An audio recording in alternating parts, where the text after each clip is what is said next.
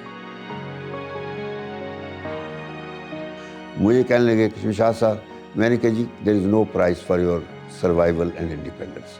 کوئی آپ کی آزادی اور بقا کی کوئی قیمت نہیں ہوتی. اس نے کہا شاہ صاحب تھینک یو، اور شام کو 3:15 بجے ٹیسٹ ہو گیا.